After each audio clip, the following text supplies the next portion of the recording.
What if the person you just humiliated in public could afford to buy everything you own? And then some.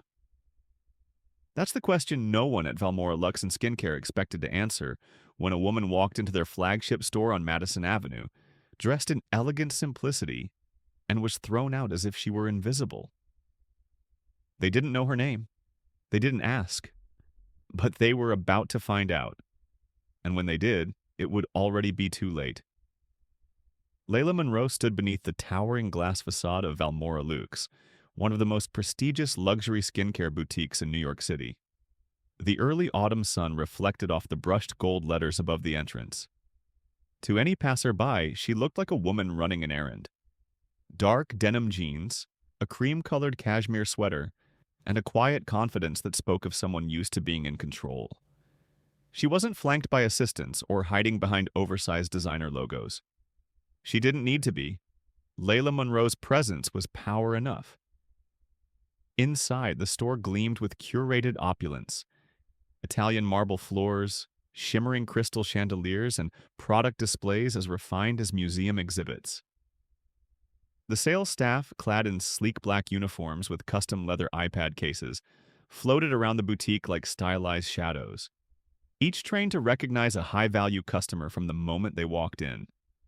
But not her. Layla had arrived precisely at 11:30 a.m., dropped off by her town car. She'd told her driver, "Take your lunch break, Reggie. I'll call when I'm done." This wasn't her first visit to a Valmora store. She'd frequented their Miami branch multiple times, but this was the first time she'd come alone in New York on an unassuming Wednesday. She entered the boutique, pausing for a moment to admire the interior, not with wonder, but with an architect's eye for symmetry. For several long minutes, she waited by the entrance. No one greeted her. 3 white women entered after her. The first, an elegant older woman in a tailored Dior jacket and crocodile handbag, was immediately embraced by name. "Mrs. Vanderfield, so wonderful to see you again. Shall we get the champagne while you browse your new arrivals?" The second, a younger woman with yoga-toned arms and a tennis skirt, was guided to the VIP skincare lounge. The third, barely through the door in a mink-trimmed coat despite the mild September breeze, was met with a flurry of attention. "Looking for something special today," the associate gushed. "We just got the limited edition A Luna line. Only 50 sets in the US." Still, no one acknowledged Layla. Her expression didn't falter. She moved deeper into the boutique, passing display cases of $200 cleansers and $150 moisturizers. She headed for the rear, the San Viel collection. 6 rare botanical-based products housed in hand-blown glass vessels, capped with sustainably harvested pearl stoppers. Retail price? $5,800. Only 100 sets worldwide. Layla examined the ingredients carefully. Her mother had suffered from painful skin rashes when Layla was a child, caused by cheap, over-fragranced drugstore lotions. That memory had followed her into adulthood. Now that she could afford the best, she didn't buy blindly. She researched, consulted chemists, and read every label. She was midway through the list of ingredients when she felt a presence behind her. Not the helpful presence of a sales associate, but something colder. Turning, she was met by a tall man with immaculately styled silver hair and a tailored navy suit. His name tag was smaller than the rest, Cameron Latimer, store director. He gave a tight-lipped smile that didn't reach his eyes. "Can I help you find the exit?" he asked with a soft tone laced in sharp condescension. Layla's brow lifted slightly. "Excuse me?" "This isn't a museum," he said. "These items require a serious financial commitment. They're not for browsing." She blinked. "I wasn't browsing. I was planning to purchase the full San Viel collection." His eyes flicked over her outfit. No logos, no diamonds. Just the glint of a modest wedding band. It gave him pause for half a second. "These products start at over $5,000. We've had issues with certain individuals handling them without the means to purchase," he said. Certain individuals. The words dropped like poison. I'm going to have to ask for proof of income or purchasing intent. Otherwise, I'll have to ask you to leave, he said flatly. Layla's spine straightened. I've never been asked to show my tax returns before buying a moisturizer, she said, her voice still calm. Her gaze drifted toward the other clients, white women sipping champagne, trying samples and giggling in the VIP lounge. No ID checks, no income questions. Cameron's mask slipped just enough to reveal the disdain underneath. Are you looking for handouts? Influencer freebies? Because we don't do that here. This is a premium environment, and we reserve our time for real clients. Security, Cameron called out. Two men appeared almost instantly, tall, broad-shouldered, dressed in tailored black suits. Without asking questions, they each took an arm, lifting Layla gently but firmly off her feet and escorting her through the store. Other customers watched. Some looked away, pretending not to notice. Others pulled out their phones, filming what they knew was an ugly situation. Cameron followed a few steps behind, arms crossed, watching her humiliation like a victory lap. Outside, the guards shoved her through the glass doors. Layla stumbled but caught herself before hitting the sidewalk. She smoothed her sweater, adjusted her collar, and took out her phone. The wedding ring on her finger glinted under the sun, an emerald-cut diamond that cost more than Cameron Latimer's 5-year salary. She dialed a number she knew by heart. Caleb, she said when he answered. Her voice was calm but electric with anger. You're not going to believe what just happened to me at Valmer Lux.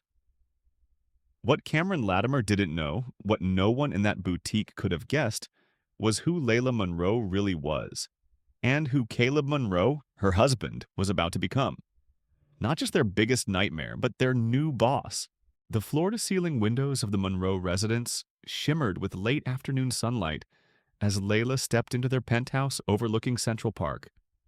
The apartment, minimalist yet warm, was filled with soft textures, earthy tones, and the calm scent of white tea diffusing gently from hidden vents. She slipped off her flats and placed her phone on the marble kitchen counter, exhaling the moment she heard Caleb's voice from down the hallway. Marcus, I don't care if it costs us double, Caleb Monroe was saying into his phone. I want the store bought within the next 2 hours. No negotiations, no delays.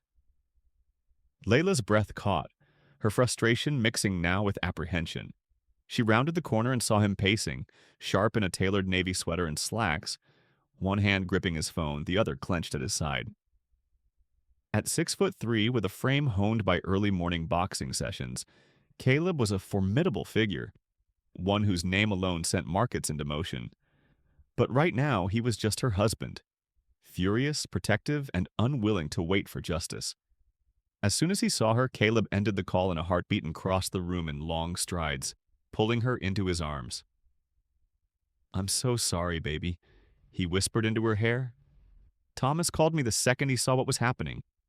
He watched it all from the car. Layla pulled back slightly, her hand resting on his chest. I'm okay, she said, though her voice wavered. They kicked me out of the store, Caleb. They humiliated me in front of everyone. And not because I was rude or caused a scene, but because I didn't look like I belonged. He took a deep breath, fighting the impulse to throw something. His voice was low and dangerous when he said, And now they're going to find out exactly who you are. Don't do anything reckless, she said, reaching for his hand. I know your instincts. I know you want to burn the place down, but that's not the way. This isn't about revenge, Caleb replied, his eyes fierce. This is about accountability. Their eyes locked. No words needed. They understood each other. Two self-made individuals who had climbed mountains others couldn't even see. Layla moved to the kitchen, pouring herself a glass of cucumber water as she processed the events of the day. It's not the first time I've dealt with this, she said quietly, but every time it happens, it chips away at something. And how many people does it happen to who don't have the platform you do? Caleb asked, his voice laced with anger. People who get treated like criminals for daring to step foot in a luxury store because they don't fit some racist visual profile? She turned to face him. What exactly are you planning? Before he could answer, his phone buzzed again. He looked at the screen, tapped it to accept, and put it on speaker. "Talk to me, Marcus," he said. His chief legal counsel's voice was clear and crisp. "We mapped the entire corporate structure of Valmora's parent company. It's owned by Orion Prestige Group, publicly traded but privately influenced. There's a weakness. They took a significant hit last quarter, and there's movement among shareholders. If we start buying aggressively tonight, we could have controlling interest by the time they open tomorrow." Caleb's eyes didn't leave Layla's. "How fast can we make it happen?" "If we go all in now, I'll have 51% locked by 4 a.m. Do it, and Marcus, no leaks. I want total silence until I say otherwise." "Understood." The call ended. Layla sipped her water slowly, her mind racing. "You're really going to buy the whole company?" "I'm going to own their world," Caleb said, sitting down at the dining table and pulling his laptop toward him. "And then I'm going to rebuild it." She hesitated. Buying a company just to fire one manager seems overkill. Caleb looked up. "This isn't about one manager. It's about the culture that allows someone like Cameron Latimer to thrive. You think this was the first time he's done this? How many customers has he mistreated just for not looking the part? How many qualified job applicants were ignored because their skin tone didn't match the brand's image?" Layla's shoulders relaxed a little. He wasn't acting out of ego, he was thinking bigger, broader, with purpose. She walked over, stood behind him, and rested her hands on his shoulders. "So, what's your real plan?" "We take it over," he said. "We gut the culture. We fire everyone complicit in this elitism. We rebuild Valmora from the ground up, and we turn it into something the industry's never seen. Luxury without prejudice." Layla nodded slowly, her own ideas already taking shape. "We don't just punish them. We set a new standard, inclusion with excellence." "Exactly." He turned to face her. "And I want you to lead it." Her eyes widened. "Me?" She didn't say yes. She didn't need to. The look in her eyes said everything. At 9:58 a.m. the next morning, traffic on Madison Avenue seemed to pause as a slate-gray Rolls-Royce Phantom pulled up to the curb in front of Valmora Luxe and Skincare. Its doors opened in choreographed unison. From the first car stepped Layla Monroe. Gone was the casual outfit from the day before. In its place was a white tailored pantsuit that shimmered slightly in the morning light. Her hair was pulled into a high braided crown, adorned with a single gold pin. No logos, no jewelry beyond the diamond ring that whispered rather than screamed wealth. She didn't need to say a word. From the second Rolls-Royce, Caleb Monroe stepped out. His custom charcoal suit fit like it had been stitched onto his frame. Behind them, 4 matte black Escalades arrived, releasing a dozen executives in business attire, each holding embossed leather portfolios bearing the Monroe Industries logo. Inside the store, employees gathered by the windows, jaws slack. "It can't be them," one whispered. That's the guy from Forbes, the billionaire," another muttered. Cameron Latimer emerged from the back office, adjusting his tie. He plastered on the smile he reserved for high-spending clients. "Whatever's happening out there," he said to his assistant, "they're still customers. Remember that." At 10 a.m. sharp, the doors opened. Layla entered first, then Caleb, then their entire team. The energy in the boutique shifted like a dropped chandelier. Cameron rushed forward. "Welcome to Valmora. It's an honor to have you with us today," he said, extending his hand toward Caleb. Neither Monroe took it. Instead, Caleb stepped forward, his voice calm and authoritative. "I believe you met my wife yesterday." Cameron froze. Layla met his gaze. Her face revealed nothing, but the quiet fire behind her eyes made him visibly shrink. A staff member dropped a bottle behind the counter. Another tried to edge toward the back room, blocked by one of Caleb's people. You didn't just humiliate my wife, Caleb said. You revealed your entire culture, your values. And unfortunately for you, your values are now under new ownership. He nodded to one of his legal team members who handed Cameron a thick envelope. Cameron opened it with trembling hands. Inside, purchase documents, ownership transfer agreements. Caleb continued, as of 4:30 this morning, Monroe Holdings owns 54% of Orion Prestige Group, which makes us the controlling interest behind Valmora Lux. He let the silence settle like dust. The staff stared in disbelief. We're not here to shop, Layla added, her voice clear and even. We're here to change everything. Inside Valmora Lux, the marble floor reflected the heels of Layla Monroe as she walked past stunned employees toward the center of the boutique. Her every step echoed through the hushed space like the ticking of a countdown. Caleb followed, his hands in his pockets, eyes sweeping across the room with the calm authority of someone who knew he held the future of everyone present in his hands. A dozen executives from Monroe Holdings fanned out like clockwork, each one sliding behind counters, checking systems, inspecting displays, or taking notes. It was clear this wasn't a symbolic visit. This was a full-scale corporate audit, executed with ruthless precision. Cameron Latimer stood frozen near the entryway, the ownership document still in his hands. He scanned the first page again, then the second, his eyes wide with disbelief. This has to be a mistake, he whispered, though no one answered. You've got about 3 minutes before opening, one of Caleb's staff told the Valmora team. Gather all available employees on the floor. Mr. Monroe would like to speak with everyone.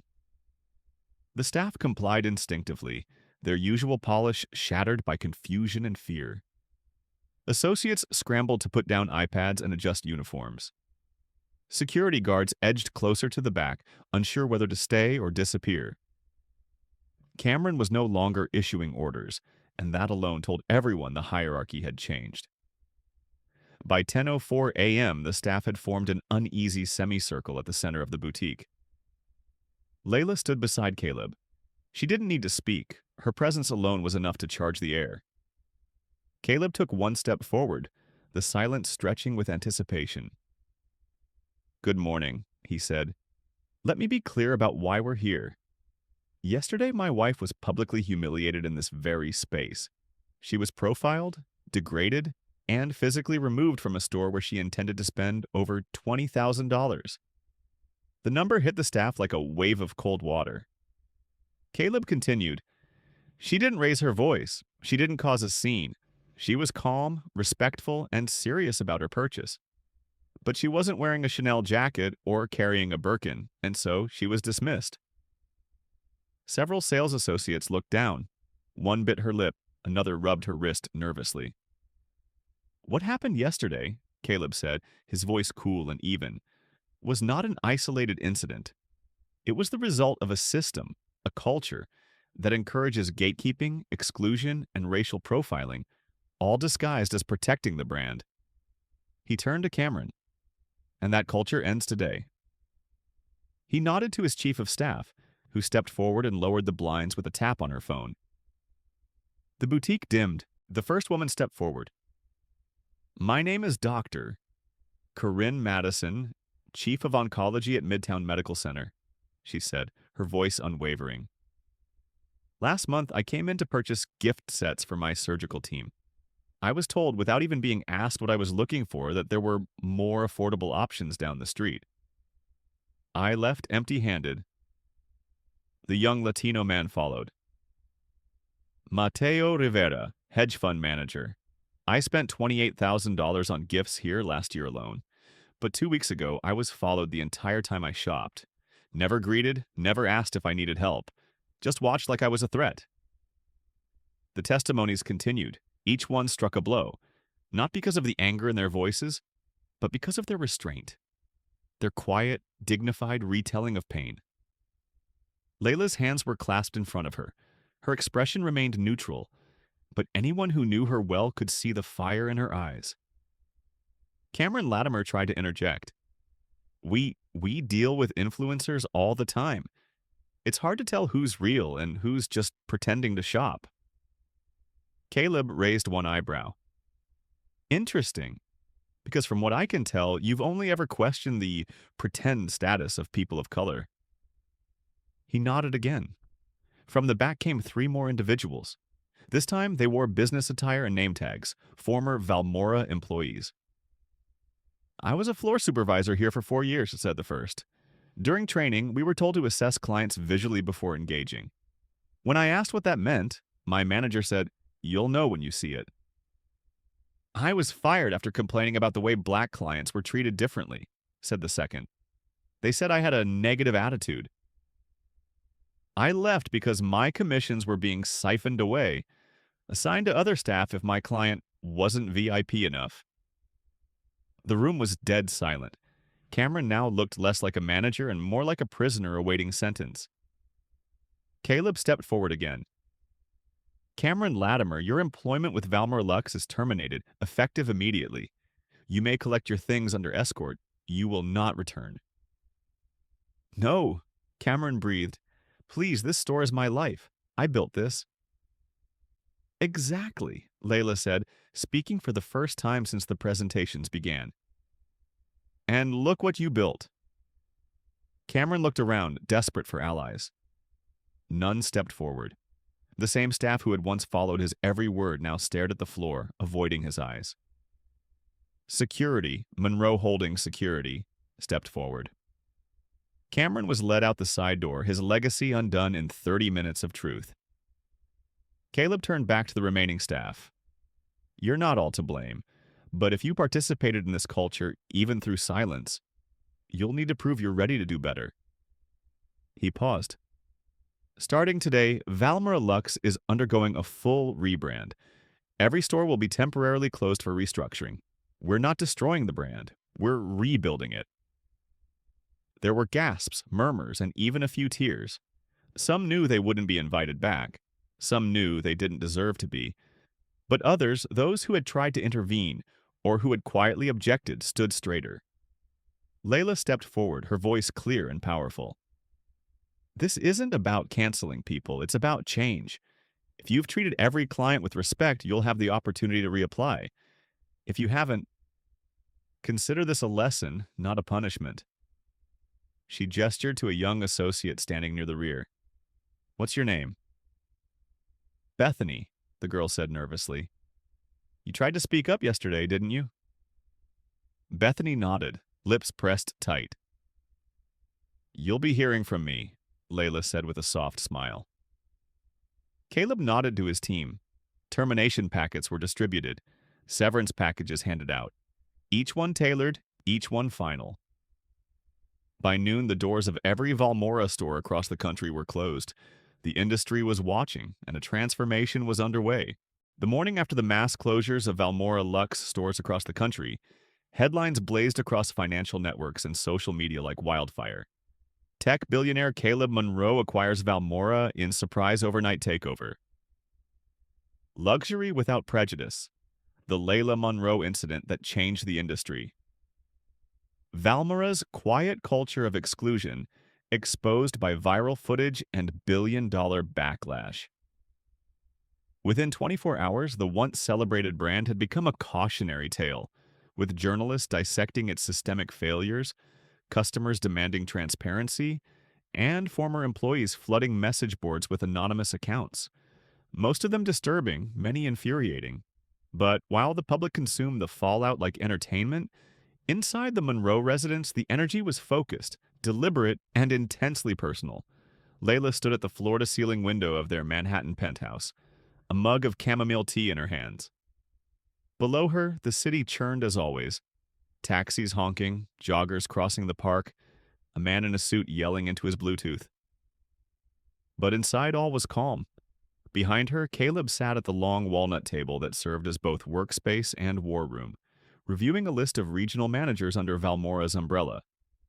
A large whiteboard behind him detailed project milestones, rebranding timelines, legal strategies, and something written in bold across the top.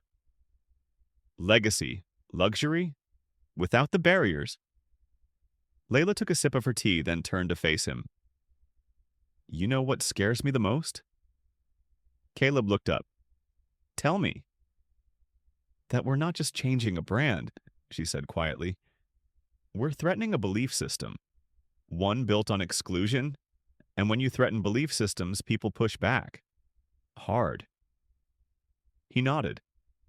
I know. She walked over and placed the tea on the table.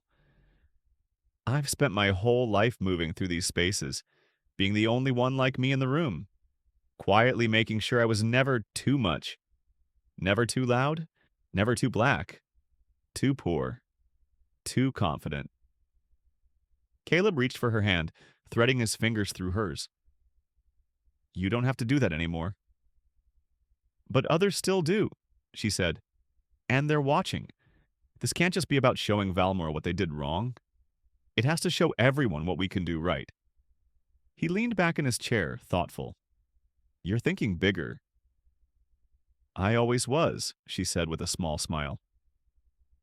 That afternoon, Layla and Caleb hosted a private summit on the 52nd floor of the Monroe Industries headquarters.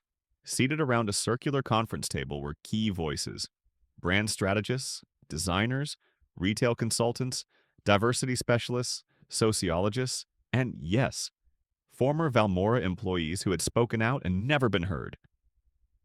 At the center of the table was a single question written on a large digital display. What should luxury feel like for everyone? The discussion that followed was heated, honest, and transformative. It shouldn't feel like a test, said one former employee. Like you have to prove your worth before someone will even talk to you. Luxury should be about experience, said another. Not exclusion, not coded language, not profiling. Price doesn't have to mean elitism, said a retail strategist. It can mean craftsmanship, story, detail. But we've layered on this whole theater that tells people, if you're not rich or white, this isn't for you. Layla listened quietly, taking notes, nodding at key moments. Then she stood. I'm not here to slap my name on a rebrand and pretend Valmora didn't happen, she said. I'm here to reimagine what luxury could mean for everyone.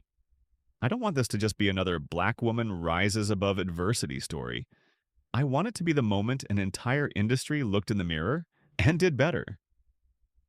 The room erupted in quiet applause. Not loud, not performative. Just enough to signal agreement. Understanding, readiness. Over the next 3 weeks, the Monroe team moved fast. A new name was announced. Legacy. The logo. A golden arc above the letter L, symbolizing both a bridge and a crown. The tagline. Luxury rewritten. Layla was named creative director of the brand and given full autonomy to rebuild from the ground up. Every store would be renovated, every staff member retrained, every product line evaluated not just for quality, but for accessibility, sustainability, and cultural awareness. But even amid the high-level decisions, Layla never disconnected from the ground. She personally visited Valmora locations in Atlanta, Chicago, Dallas, and San Francisco, each one with its own microculture, and each one haunted by stories just like hers. In Atlanta, she met a Nigerian-American woman who was once told her accent was intimidating to other clients. In Chicago, a trans employee recalled being forced to work in the stockroom because we're not sure what the customers will think. In San Francisco, an associate remembered being reprimanded for helping a teenager who couldn't possibly afford anything. Each story cracked something open in Layla. By the time she returned to New York, her vision had evolved. This isn't just about hiring a diverse team, she told her leadership. It's about ensuring everyone, from entry-level to executive, is trained not just in product knowledge, but in humanity. We're going to teach emotional intelligence, implicit bias, cultural fluency. The team stared at her. She smiled. That's right, skincare meets sociology. Meanwhile, Caleb was navigating the business side. Stockholders from Orion Prestige Group weren't happy. They demanded explanations for the sudden shift. They sent lawyers, lobbyists, even media statements criticizing the woke rebranding and forecasting economic doom. Caleb met them all with data. Valmora's revenue plateaued for the past 3 years, he said during a shareholder call. You're not losing tradition. You're gaining vision. Within 1 month of our acquisition, our projected net growth is up 19%, and social engagement has risen 47%. Inclusion isn't a liability, it's an edge. The numbers didn't lie. Investors began to fall in line. 6 weeks after Layla was thrown out of Almora, she stood in front of the same Madison Avenue storefront. The windows were no longer icy and exclusive. The new glass was warm-tinted, etched with welcoming symbols from multiple cultures. A line had already formed outside, people of all ages, skin tones, and backgrounds. A ribbon stretched across the entrance. In her white pantsuit with her natural curls pinned back in gold-accented braids, Layla took the scissors in hand. "Welcome to Legacy," she said. "Where beauty starts with how we treat each other." The crowd erupted in cheers. As she cut the ribbon, Caleb stood beside her, pride visible in his eyes. The first week, Legacy outperformed Valmora's highest-grossing month in company history. And inside the store, changes were more than cosmetic. Product displays included price tags, no more guessing games. Name tags listed staff languages to help international clients feel seen. Seating areas were more inclusive for different body types. Braille cards were available for each product's ingredients. Samples were offered without condescension. But the most noticeable difference? The energy. People didn't walk in feeling judged, they walked in feeling welcome. At the rear of the store, near a display of Legacy's new limited edition serum line, Layla spotted a young woman lingering. She wore a faded denim jacket and held her phone tight, hesitating to pick up a tester. Layla approached gently. "Looking at the Golden Vitra serum?" she asked. The girl nodded. "It's beautiful, but I don't think I'm your target customer." Layla smiled. "Let me tell you a secret. Neither was I, but now I run the place." The girl laughed, startled. "Wait, you're her? The one from—" Layla nodded. "Yeah, that was me. But this isn't about that day." 3 months after its rebirth, Legacy was no longer a rebranded store. It was a movement. On a cool winter morning, Layla Monroe stood at the rooftop terrace of the newly redesigned Legacy flagship location in Los Angeles. The view stretched endlessly, sun rising over the Pacific horizon, casting golden light across the city skyline. Around her, final preparations were underway for the Legacy Global Creators Summit, an event that had sold out within 48 hours, with attendees flying in from Tokyo, Cape Town, London, Sao Paulo, and beyond. What had once been a single-store scandal on Madison Avenue had now evolved into an international conversation about who luxury was really for.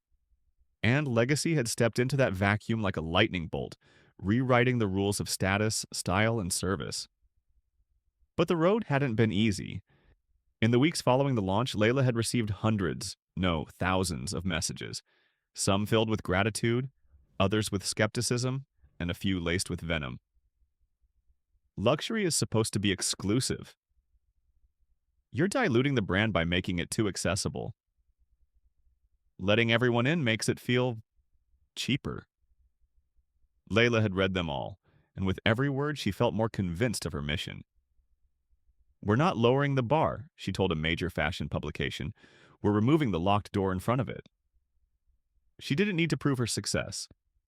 The numbers did that for her. Revenue had increased by 38% across all reopened stores. Customer satisfaction ratings reached a record 94%. The average transaction value was up 22%. Legacy's social media following had grown by 1.3 million in 90 days. But beyond the metrics, there was something far more meaningful taking root. Trust. Layla's vision extended beyond just products and profits. She wanted to build a platform for creators who had always been excluded from the conversation. Scientists, chemists, designers, and artisans who had been ignored by traditional luxury brands because they didn't look the part. Thus was born the Legacy Creators Initiative, a mentorship and incubation program led directly by Layla and her executive team. The rules were simple. No resumes, no Ivy League degree requirements. Just raw talent, creativity, and a desire to innovate. From over 12,000 submissions, the team selected 10 visionaries for the inaugural cohort. Among them, Yasmin Jalili, an Iranian-American chemist developing halal-certified skincare using cactus oil native to her grandmother's village. Dante Bell, a Detroit-based visual designer who used graffiti-inspired textures to create packaging that told stories of resilience. Amara Okoye, a Nigerian-born MIT graduate focused on biotech-driven moisturizers for sensitive, melanin-rich skin. Bethany Fields, the former Valmora associate who had spoken up on the day Layla was removed. Her grandmother's recipes had inspired a line of holistic skin balms passed down through generations. For Layla, the program wasn't charity, it was restoration. "These people don't need saving," she told her board.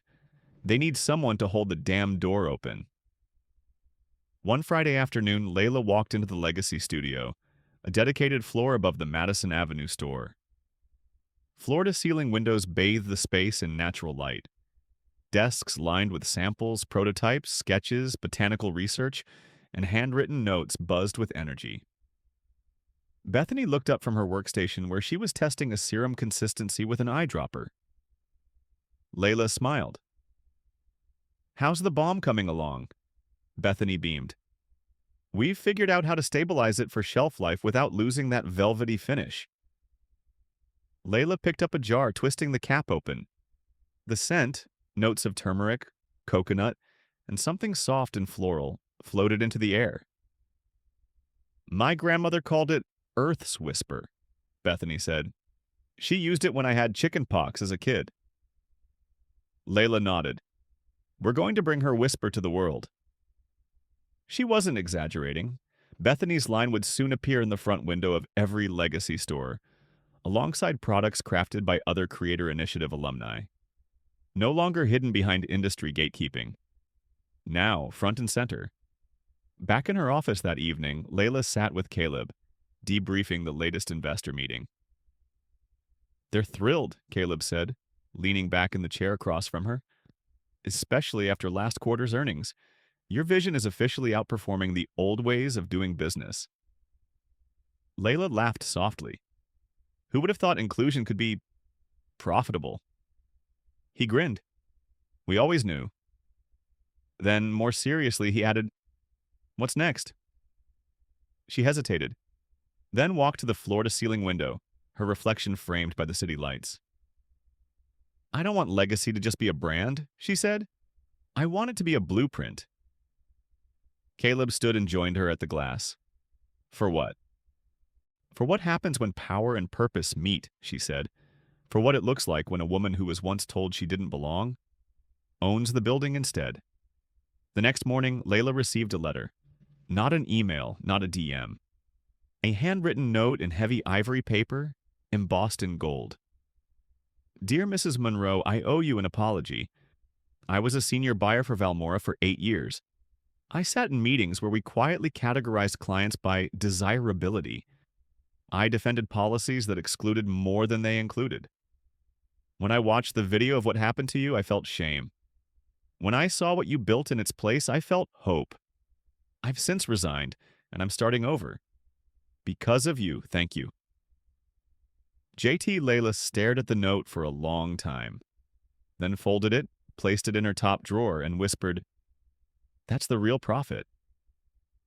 2 weeks later, Legacy launched its first international flagship in Tokyo, not in the luxury district of Ginza, but in a vibrant neighborhood known for its artistry and youth culture. The store opening was preceded by a street fashion parade featuring models of every skin tone, gender identity, age, and body type. In the center of the procession was a message displayed on silk banners in 5 languages. "Everyone belongs in beauty." As the crowd erupted in applause, Caleb leaned toward Layla and whispered, "You've created a global brand." She smiled without turning. "No," she said, "we've created global belonging." Meanwhile, across town in New York, a very different scene was playing out. Inside a discount cosmetics chain in Harlem, a former store director named Cameron Latimer stood behind a counter wearing a red employee vest with his name stitched in white block letters. A young black woman approached him holding 2 shades of foundation. "Excuse me, sir," she asked politely. "Which of these would you recommend for deeper undertones?" Cameron cleared his throat, swallowing what remained of his former pride. "Yes, ma'am," he said. "That one on the left, shade 410, is specifically made for rich undertones. I can grab you a sample if you'd like." The irony wasn't lost on him. But it wasn't about irony anymore. It was about learning the cost of assuming someone's worth. And finally, understanding that true luxury wasn't about who you served, it was about how you served. Back at Legacy, the Creators Summit drew to a close with a final panel, moderated by Layla herself. Before the lights dimmed, she addressed the crowd. "When I walked into a store last year, I was told I didn't belong, that I couldn't afford to be in that space, that my presence was disruptive." She paused. What they didn't know, what they couldn't know, is that I wasn't there to fit in.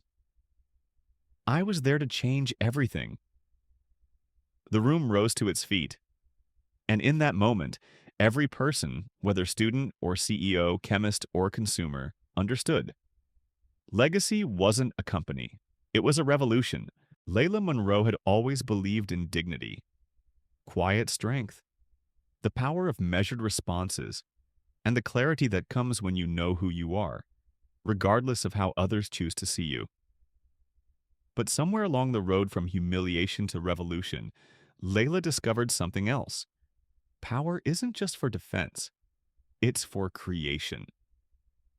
6 months had passed since she was escorted out of Valmora Lux in front of dozens of strangers and camera phones. 6 months since she stood outside with her heart pounding, her pride bruised, and her hands trembling as she called her husband. She had walked into that store for skincare. She had walked out with a mission, and now, standing at the newly unveiled Legacy Leadership Academy in downtown Manhattan, a center for training young professionals in inclusive leadership, luxury ethics, and entrepreneurial innovation, Layla realized something she hadn't allowed herself to say until that moment. She had become someone new, not because of the success, but because of who she had chosen to become in response to failure, injustice, and erasure. The day began early. 6:15 a.m. as always. Layla's alarm chimed softly from the nightstand, followed by a gentle vibration on her wrist. She slipped from beneath the linen sheets, tied her silk robe, and walked to the east-facing balcony. The skyline shimmered in silence. For a few precious minutes, the city that never slept had stilled itself just for her. She closed her eyes and breathed in the morning air. A year ago, she would have filled this moment with preparation. Meetings, emails, pitches. Now, her mornings began with something different. Stillness. Because leadership wasn't just about pushing forward. It was about standing still long enough to listen. To yourself. To others. To the truth underneath the noise. Later that morning, Layla stepped into the Academy's main auditorium, where a group of 75 scholarship recipients were seated, buzzing with anticipation. Young professionals, mostly women and people of color, some in suits, others in hoodies, all with fire in their eyes. Layla didn't enter through the back or from behind a curtain. She walked right down the aisle, taking her time, locking eyes with students as she passed. Some recognized her instantly. Others whispered excitedly to their neighbors. A few simply stared, knowing they were witnessing a woman who had broken every mold set before her. She took the stage with no introduction, because by now she didn't need one. "When I was a little girl," Layla began, "I used to sit on the edge of my bed and imagine what it would feel like to walk into a room and not be underestimated." She paused, letting the words sink in. Not over-explained to. Not looked past. Not judged before I opened my mouth. Just seen. Just heard. She looked around the room.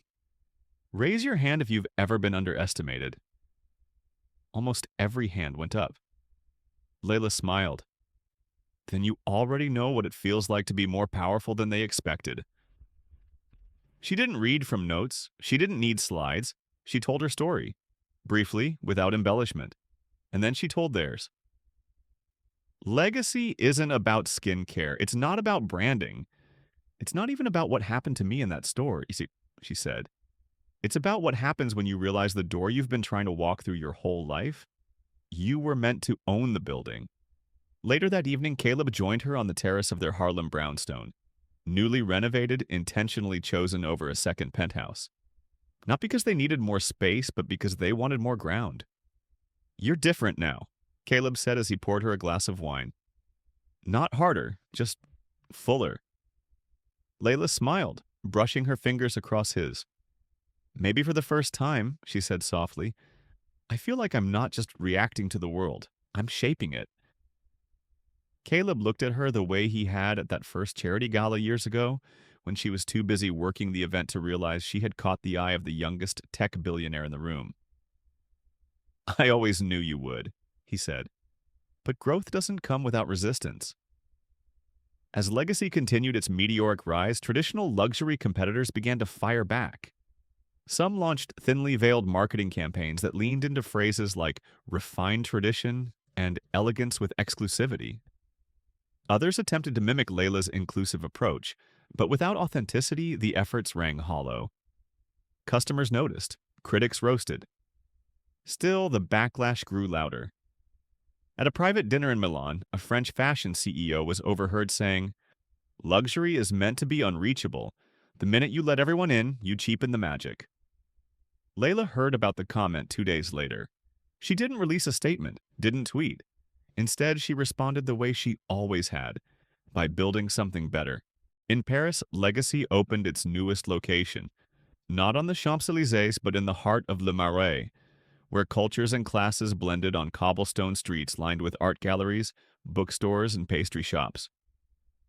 The launch wasn't just about skincare, it featured poetry readings, portrait photography exhibits of intergenerational beauty, and a room where guests could record their own stories of being judged or underestimated, an ongoing archive Layla titled The Museum of Misjudgment.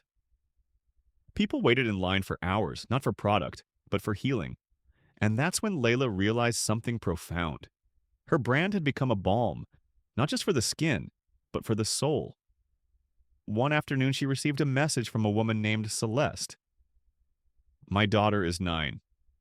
She came home from school crying because her classmates said she couldn't be a princess because of her skin tone. That night, she saw a video of you giving a speech in Tokyo. She turned to me and said, Mom, she looks like me, and she runs the castle. Thank you for giving her that. Layla cried. Not publicly, not performatively, just in the quiet of her office. Because impact doesn't always come in headlines. Sometimes it comes in whispers. Even as her influence expanded, Layla didn't let go of her own growth. She took a leadership sabbatical, 30 days away from the boardroom, where she volunteered at a community center in the Bronx. No cameras, no press, just hours spent mentoring teen girls on entrepreneurship, helping them create mini business plans, and showing them how to pitch with power. It reminded her of who she was before the luxury, before the money, before the movement. A girl who once sold handmade lip balms at church to help her mom pay the light bill. She didn't just tell the students her story. She showed them how to write their own. By year's end, Layla Monroe was named Time Magazine's Woman of the Year. Not just for the rebranding of a billion-dollar company, not just for disrupting the retail industry, but for showing the world that grace, grit, and growth could coexist and lead. In her interview, the journalist asked, What do you want people to remember most about your journey? Layla thought for a moment, then answered, That I didn't just survive the moment, I transformed because of it. And she had, from daughter of immigrants, to Harvard graduate, to entrepreneur, to icon. But more importantly, to builder of bridges no one had dared walk across before. The lights dimmed inside the United Nations Assembly Hall. Representatives from over 100 countries had gathered for the inaugural Global Equity and Innovation Forum, a historic event focused on redefining the future of inclusive economic models, ethical enterprise, and corporate responsibility. At the center of the grand stage stood a single gold-accented podium, flanked by transparent panels etched with the phrase, Human dignity is not a luxury, it's a standard. The lights flared gently, music faded, and the crowd rose to its feet as Layla Monroe walked out in silence. No announcement, no fanfare, just reverence. She wore a black cape blazer over a flowing cream jumpsuit, her natural hair pulled into a high braided bun. Around her neck rested a thin golden necklace inscribed with one word: legacy.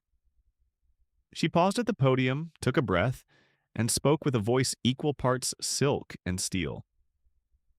A little over a year ago, I was mistaken for a tourist. I walked into a boutique with no flash, no labels, and no entourage. I was told I didn't belong, that I couldn't afford what was inside, that I wasn't the kind of person that place was built for. And they were right. I wasn't the kind of person that place was built for. But I became the kind of person who would rebuild it into something better. Not just for myself, but for everyone they'd ever turned away. That store was called Valmore Lux. Now it's called Legacy. A ripple of applause began, but Layla raised her hand softly and it faded again.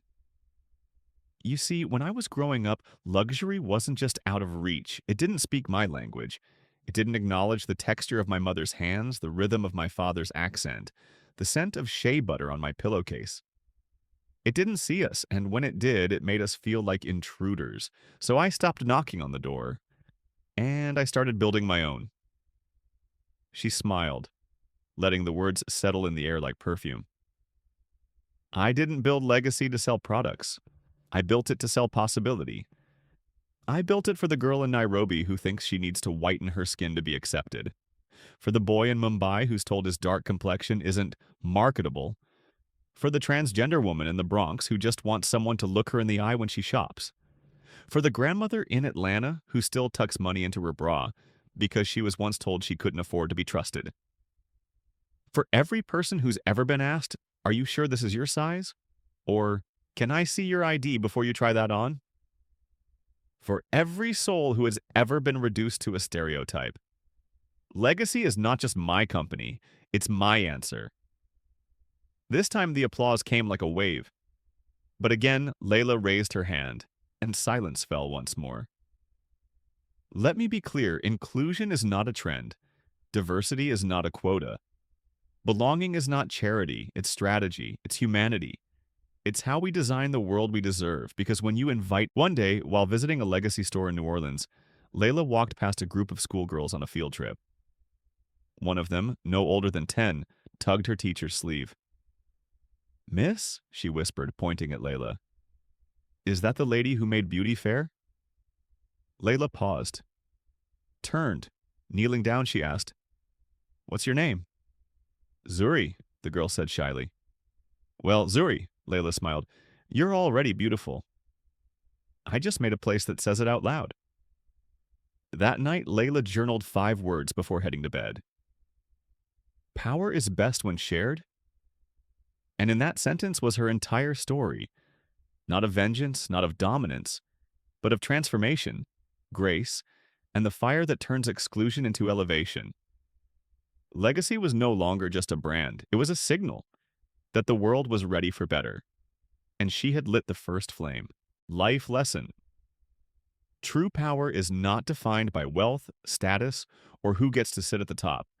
It's defined by who's willing to create space for others to rise. Layla Monroe's journey from being humiliated in a luxury boutique to leading a global revolution wasn't about revenge. It was about purpose. She didn't allow the pain of exclusion to harden her. Instead, she used it to reimagine what luxury, leadership, and legacy could mean. She didn't shout. She reshaped. She didn't destroy. She rebuilt. She didn't just demand respect. She gave it to those long denied. The lesson is clear: when we stop asking for permission to belong and instead own our power to transform the system itself, we don't just change the narrative for ourselves, we change it for generations. Your worth is not determined by what others expect of you or how they choose to see you. It's determined by how boldly you choose to see yourself and what you do with that clarity. Real-life application. You may never buy a luxury brand or walk into a boardroom like Layla Monroe, but her lesson applies to all of us. When you witness injustice, you have a choice. Accept it, ignore it, or change it. Whether you're a student, entrepreneur, parent, or professional, You hold the ability to make your environment more inclusive, more humane, more just. Start small. Speak up when someone's being excluded. Mentor someone who reminds you of your younger self. Redefine what success looks like, not just for you, but for your community. The systems around us weren't built to serve everyone equally. But like Layla, you don't need to tear them down with rage. You can rebuild them with vision, with courage, and with love. Because real legacy isn't what you accumulate, it's what you awaken in others.